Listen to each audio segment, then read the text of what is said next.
No se puede ver que algo entre en un agujero negro. Imagina que atrapas a tu némesis en una nave espacial y lo lanzas hacia un agujero negro. Él te mira, agitando su puño a un ritmo constante. Conforme se acerca, la gravedad se hace más fuerte y esperarías que acelerara. Pero eso no es lo que ves. Más bien, parece que la nave se ralentizara. No solo eso, también parece que agita su puño cada vez más lento. Y es que desde tu perspectiva, su tiempo se vuelve más lento.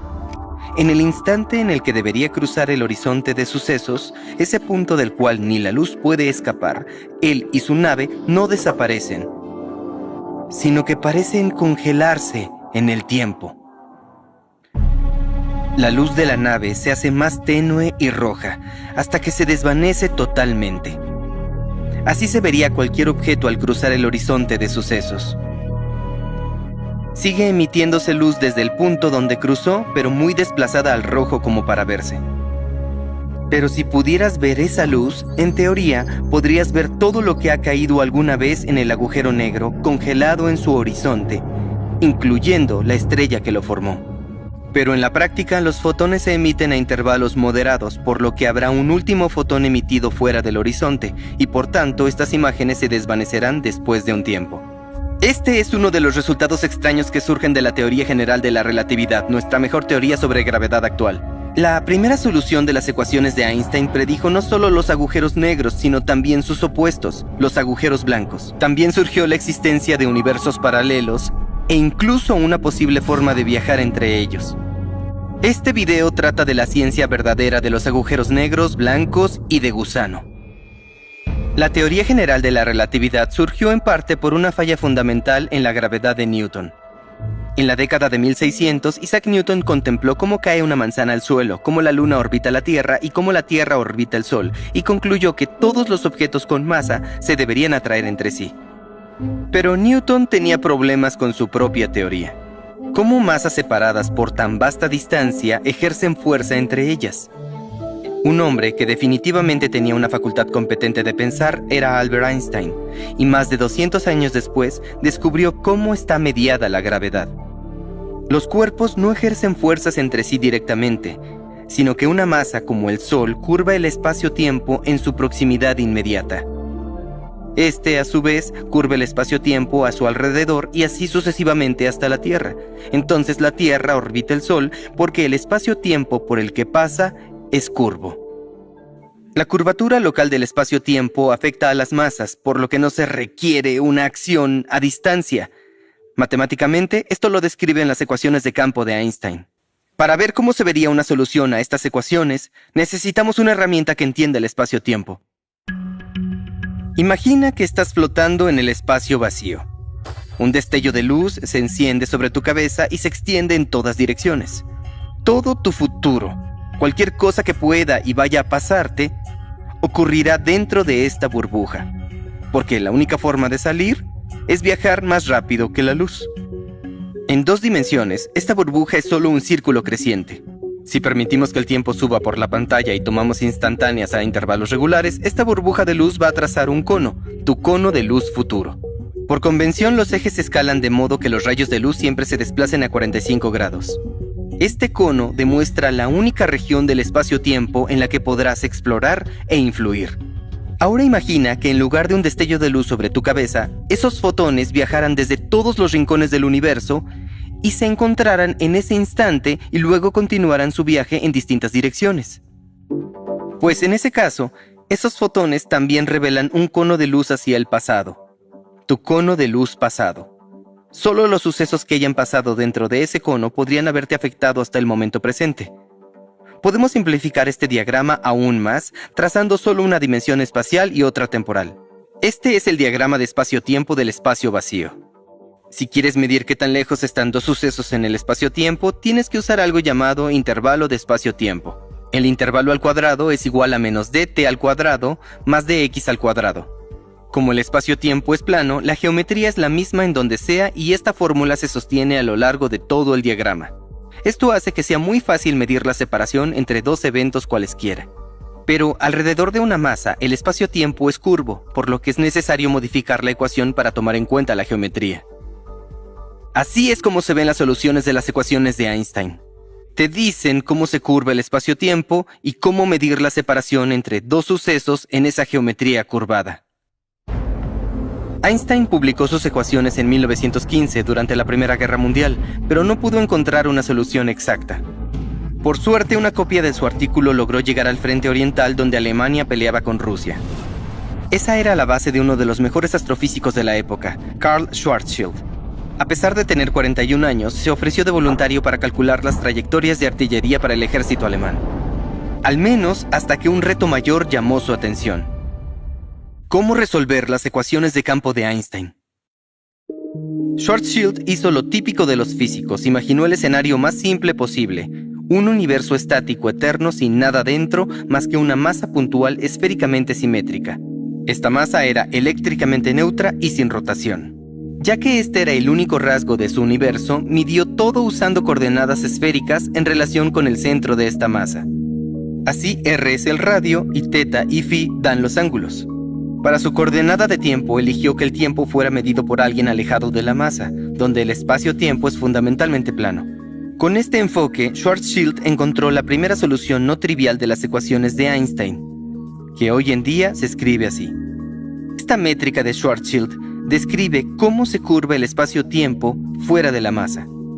Es muy simple y tiene una lógica intuitiva. Lejos de la masa, el espacio-tiempo es casi plano, pero conforme te vas acercando, el espacio-tiempo se vuelve cada vez más curvo, atrae objetos hacia ella y el tiempo se ralentiza. Pero lo que al principio parecía muy sencillo, pronto se complicó. Poco después de la publicación de la solución de Schwarzschild, la gente notó dos puntos problemáticos. En el centro de la masa, donde R es igual a 0, este término se divide entre 0, lo que incrementa al infinito. Y por tanto, esta ecuación se derrumba y deja de describir lo que sucede físicamente. A esto se llamó una singularidad. Tal vez ese punto fuera pasable porque está en el centro de la masa, pero hay otro punto problemático fuera de ella. A una distancia especial del centro conocido como el radio Schwarzschild, este término explota, así que hay una segunda singularidad. ¿Qué es lo que pasa ahí? Bueno, en el radio de Schwarzschild, la curvatura del espacio-tiempo se vuelve tan pronunciada que la velocidad de escape, la velocidad que cualquier cosa necesita para salir de ahí, es la velocidad de la luz. Eso significa que dentro del radio de Schwarzschild, nada, ni siquiera la luz podría escapar. Entonces tenemos este objeto oscuro que se traga la materia y la luz. Un agujero negro, por decirlo así. Los astrónomos de la época estaban estudiando lo que sucede al final de la vida de una estrella. Durante su vida, la fuerza de gravedad hacia adentro se equilibra con la presión hacia afuera de la radiación generada por la liberación de energía a través de la fusión nuclear. Pero cuando se acaba el combustible, la presión de la radiación desciende y la gravedad jala todo el material de la estrella hacia adentro. Pero, ¿qué tanto? La mayoría de los astrónomos creían que algunos procesos físicos lo retrasarían. Entre más comprimida esté una estrella, más rápido se mueven los electrones y eso crea una presión hacia afuera. Esta presión de degeneración de electrones impediría que la estrella colapsara por completo. En vez de eso, se formaría una enana blanca con una densidad muy superior a la de una estrella normal. Y notablemente, los astrónomos han observado estrellas que encajan en esa descripción. Una de ellas fue Sirio B. Pero el alivio de este descubrimiento duró poco. 4 años después, Subramanian Chandrasekhar, de 19 años, viajó en barco a Inglaterra para estudiar con Fowler y Arthur Eddington, uno de los científicos más venerados de su tiempo. Durante su viaje, Chandrasekhar se dio cuenta de que la presión de degeneración electrónica tiene sus límites. Los electrones pueden moverse cada vez más rápido, pero solo hasta la velocidad de la luz. Eso significa que este efecto solo admite estrellas de hasta una determinada masa, el límite de Chandrasekhar. Más allá de eso, Chandrasekhar creía que ni siquiera la presión de degeneración de los electrones podría impedir el colapso de una estrella. Y de hecho, los científicos descubrieron una forma en que las estrellas cuyo peso era mayor que el límite de Chandrasekhar pudieran sostenerse. Cuando una estrella colapsa más allá de una enana blanca, los electrones y protones se fusionan para formar neutrinos y neutrones. Estos neutrones también son fermiones, pero con casi 2000 veces la masa de un electrón, su presión de degeneración es mucho más fuerte. Esto es lo que mantiene a las estrellas de neutrones. Los científicos estaban convencidos de que, aunque no conociéramos el mecanismo, algo impediría que una estrella colapsara en un único punto y formara un agujero negro. Porque los agujeros negros eran demasiado absurdos para ser reales. El gran golpe a esta creencia llegó a fines de la década de 1930, cuando J. Robert Oppenheimer y George Volkoff encontraron que las estrellas de neutrones también tienen una masa máxima. Oppenheimer decía que las estrellas podían colapsar indefinidamente, pero cuando Einstein analizó las matemáticas descubrió que el tiempo se congela en el horizonte. Parecía que nada podría entrar jamás, lo que sugería que hay algo que no entendemos o que los agujeros negros no pueden existir. Pero Oppenheimer ofreció una solución al problema. Dijo que un observador externo nunca podría ver que algo entrara. Pero, si estuviera viajando por el horizonte de sucesos, no notaría nada inusual y lo pasaría de largo sin darse cuenta. ¿Cómo es esto posible? Necesitamos un diagrama de espacio-tiempo de un agujero negro. A la izquierda está la singularidad donde R es igual a 0. La línea punteada en R igual a 2m es el horizonte de sucesos. Como el agujero negro no se mueve, estas líneas van hacia arriba en el tiempo. Ahora veamos cómo viajan los rayos de luz entrantes y salientes en esta geometría curvada. Cuando estás realmente lejos, los conos de luz futuros están a los 45 grados habituales. Pero conforme te acercas al horizonte, los conos de luz se estrechan cada vez más, hasta que justo en el horizonte de sucesos son tan angostos que apuntan hacia arriba. Y dentro del horizonte, los conos de luz se inclinan a la izquierda. Pero pasa algo extraño con los rayos de luz entrantes. Entran, pero no llegan a R igual a 2m. De hecho, son asíntonas a ese valor conforme el tiempo tiende a infinito. Pero no llegan al infinito. Matemáticamente están conectados y vuelven a entrar y viajan en esa dirección. Pero, entonces, ¿qué pasa? Bueno, es importante reconocer que este diagrama es una proyección. Es básicamente un mapa en 2D de un espacio-tiempo curvo cuatridimensional. Es como proyectar la Tierra tridimensional en un mapa bidimensional. Cuando lo haces, siempre se distorsiona. De manera similar, podemos hacer distintas proyecciones del espacio-tiempo cuatridimensional para estudiar sus distintas propiedades. La realidad física no cambia, pero la forma en que la describe el mapa, sí. La gente se dio cuenta de que si eliges un sistema de coordenadas distinto haciendo una sustitución de coordenadas, desaparece la singularidad en el horizonte de eventos. Lo que esto nos dice es que no hay una singularidad física real en el horizonte de sucesos, sino que fue el resultado de una mala elección de sistemas de coordenadas. Así que Oppenheimer tenía razón. Alguien fuera del agujero negro no puede ver jamás que algo entre, porque los últimos fotones que puede ver serán siempre los que están justo fuera del horizonte. Pero si tú mismo vas, caerás por el horizonte de sucesos en la singularidad. Si tomas este mapa y lo transformas de manera que los rayos de luz entrantes y salientes viajen a los 45 grados habituales, algo fascinante sucede. La singularidad del agujero negro a la izquierda se transforma en una línea curva en la parte superior, y como el futuro siempre apunta hacia arriba en este mapa, esto nos indica que la singularidad realmente no es un lugar en el espacio, sino que es un momento en el tiempo. El último momento en el tiempo de cualquier cosa que entre en un agujero negro. El mapa que acabamos de crear es un diagrama de Kruskal-Szekeres, pero este solo representa una porción del universo, la parte interior del horizonte de sucesos del agujero negro y la parte del universo más próxima a él. Pero lo que podemos hacer es contraer todo el universo, el pasado, la distancia y el futuro infinitos, y transformarlo en un solo mapa. Es como usar el mejor gran angular del universo. Esto nos lleva a este diagrama de Penrose. De nuevo, los rayos de luz siempre van a 45 grados, por lo que el futuro apunta hacia arriba. El pasado infinito está en la parte inferior, el futuro infinito en la superior, y los lados a la derecha están infinitamente lejos. La singularidad del agujero negro ahora es una línea recta en la parte superior, un momento final en el tiempo. Todas estas líneas están a la misma distancia del agujero negro. La singularidad está en R igual a 0, el horizonte está en R igual a 2m, esta línea está en R igual a 4m y estas están infinitamente lejos. Todas estas líneas ocurren al mismo tiempo. Lo increíble de este mapa es que es muy fácil ver a dónde puedes ir aún y qué podría haberte afectado. Por ejemplo, aquí tienes muchísima libertad. Puedes entrar al agujero o volar hacia el infinito y puedes ver y recibir información de esta zona. Pero si cruzas el horizonte, tu único futuro posible es encontrarte con la singularidad. Sin embargo, aún puedes ver y recibir información del universo, solo que no puedes enviar nada de vuelta. Ahora, imagina estar en este punto del mapa. Está en el horizonte de sucesos y ahora tu futuro entero es dentro del agujero negro. Pero, ¿cuál es el pasado de ese momento? Bueno, puedes dibujar el cono de luz pasado y te va a revelar esta nueva región.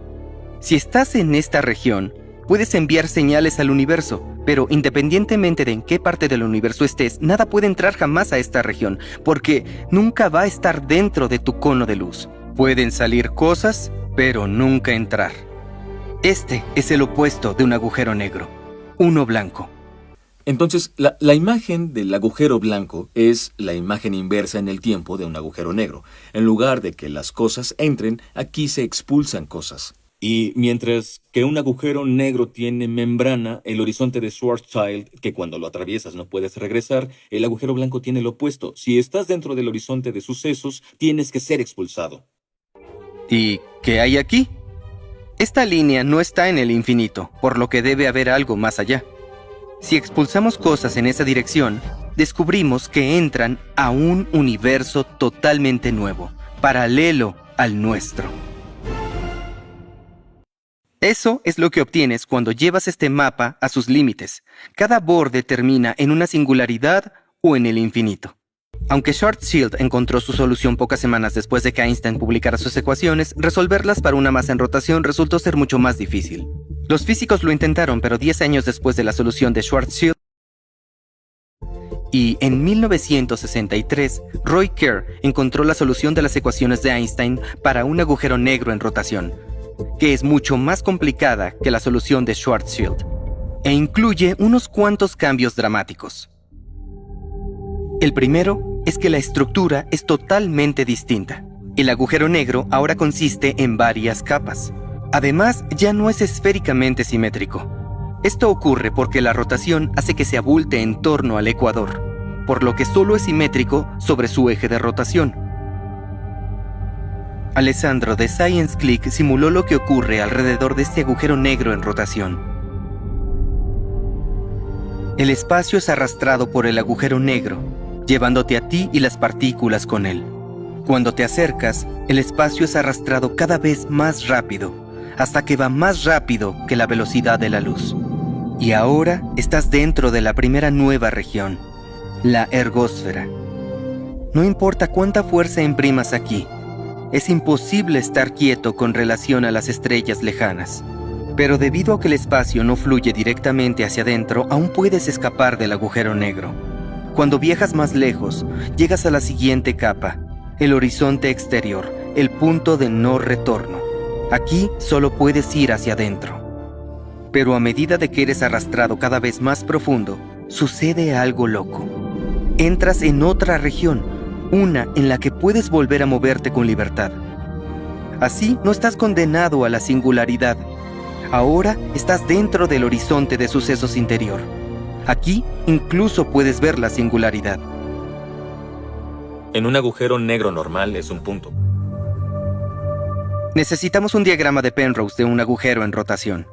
Donde la singularidad era una línea horizontal en la parte superior, aquí la singularidad se eleva y se mueve a los lados, revelando esta nueva región dentro del horizonte interior. Aquí podemos movernos libremente y evitar la singularidad. Pero estos bordes no están en el infinito ni en singularidad, así que debe haber algo más allá. Bueno, si te aventuras más, podrías encontrarte en un agujero blanco que te empujara hacia otro universo. Pero aún hay algo que no hemos hecho: desafiar la singularidad. Así que apuntas directo al centro del anillo y te diriges hacia él. Pero en lugar de que termine el tiempo, ahora te encuentras en otro universo. Un universo extraño donde la gravedad empuja en lugar de atraer. Esto se conoce como un antiverso. Si es demasiado raro, siempre puedes volver a través de la singularidad y regresar a un universo con gravedad normal. Para la solución de Kerr extendida al máximo hay otro problema. Si eres un astronauta inmortal dentro del universo, puedes enviar luz a un agujero negro. Pero como en esta esquina superior hay tiempo infinito comprimido, puedes acumular luz por este borde, lo que crea un flujo infinito de energía a lo largo del horizonte interior. Esta concentración de energía crea entonces su propia singularidad, sellando la singularidad del anillo y más allá. Con nuestro mejor entendimiento actual, parece que los agujeros blancos, los agujeros de gusano atravesables, ni los universos paralelos existen. Pero también creíamos que los agujeros negros no existían, así que tal vez nos volvamos a sorprender.